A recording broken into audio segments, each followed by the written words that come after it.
Real estate agents are overpaid. Am I right? Hello, real estate friends. 𝗁𝗂𝘀𝗂𝗏𝗂, longtime broker, attorney, and consumer advocate here. In the last video in this series, I described to you why you should want a buyer agent as a critical member of your home buying team. I also talked about the 111 things to do to close on a home.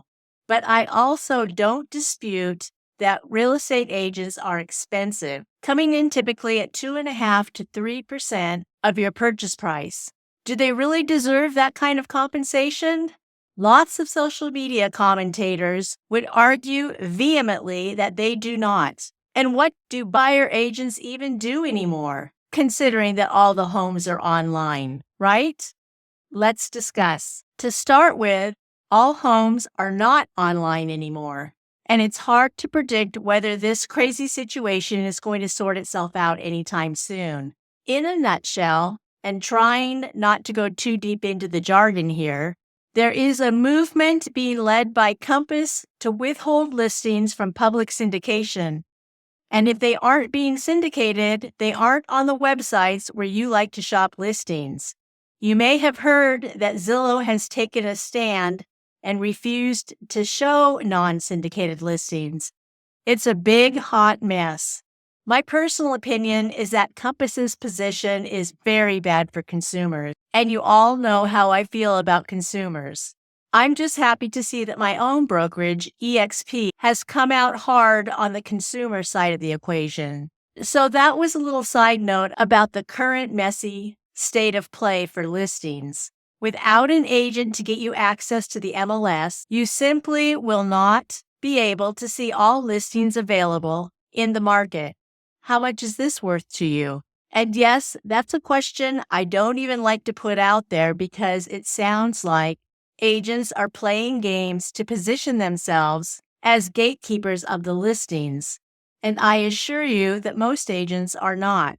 Anybody who truly understands clear cooperation knows that that policy is in the best interests of consumers. And those agents who understand this are not in favor of withholding listings from all buyers. But I digress because I just can't help myself. This current clear cooperation tug-of-war is making me crazy. But even setting aside access to the MLS, there are still at least 105 things that a good buyer agent will do to help their buyer clients. So what is this list of 105 things a good agent will do for you? The activities fall into roughly 6 categories. If you want the full list, find it in my Learning Center at the link on the screen, which you will also find in the video description box.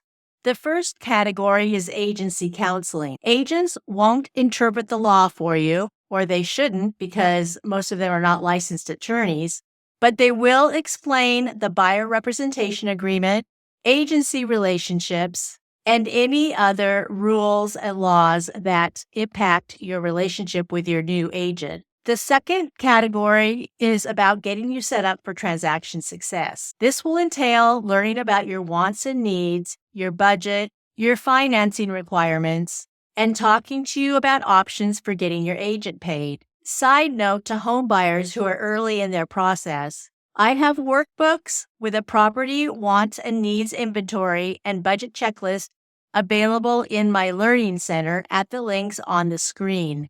It is never too early to get these ducks in a row. Don't wait until you're ready to hire an agent.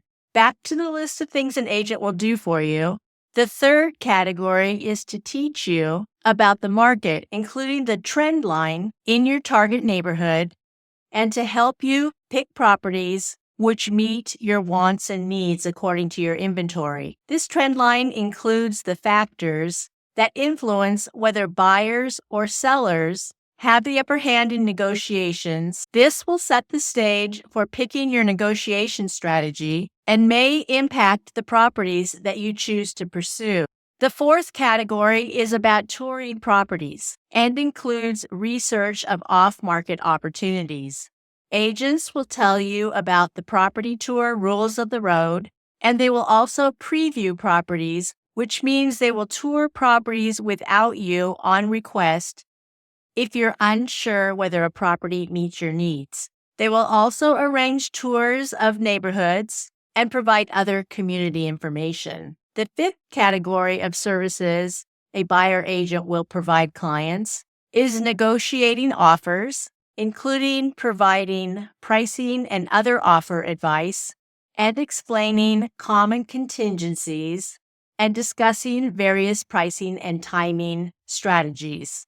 The sixth category of services, and one that is often not discussed ahead of time, is navigating escrow. Lots of surprises can pop up, and your agent will be apprising you of them as they come up and suggesting strategies. There are also lots of deadlines to be managed, not the least of which is your inspection contingency, which can turn up all manner of surprises.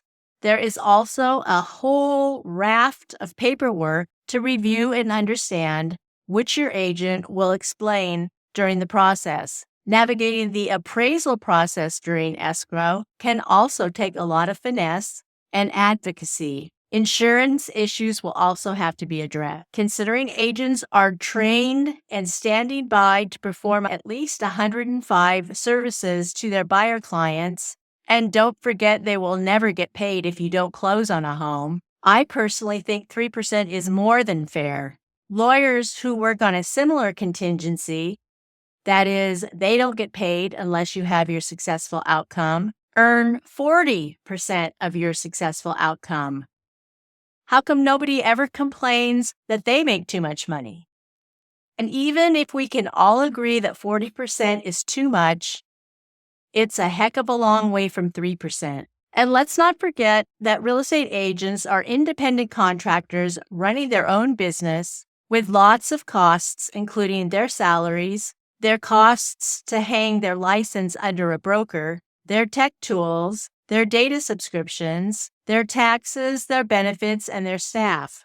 Buyer agents are trained to partner with you in your home buying goals. They will educate you, prepare you, show you properties, help you analyze properties, negotiate offers, and get you to the closing table, even when surprise hurdles appear. The right buyer agent is worth his or her weight in gold. If you don't have the cash to pay for your agent in escrow, write it into your offer that you want a credit from the seller for paying your agent at closing. At the end of the day, sellers will simply do the math on all the competing offers, and if your offer makes the most sense to the seller, even with the buyer agent compensation, you win the property. If you are the only bidder, even better. Do be aware that you will have to walk away from any property where the seller counters out the term about paying your agent. If you don't have the money to pay the agent yourself in escrow, you will not be able to dump your agent at that point without being obligated to pay a commission. And make sure that your agent knows at the very outset of your relationship that this is going to be your strategy, that you can only pay for the agent if a seller accepts an offer with a term for a credit for the fees. I say 3% is very fair for the liabilities assumed and the training and experience that makes up a good buyer agent. I say agents are not overpaid. I say consumers are under-vetting and then complaining about the agent that they end up with. But what about AI? It does everything faster and better than humans, right?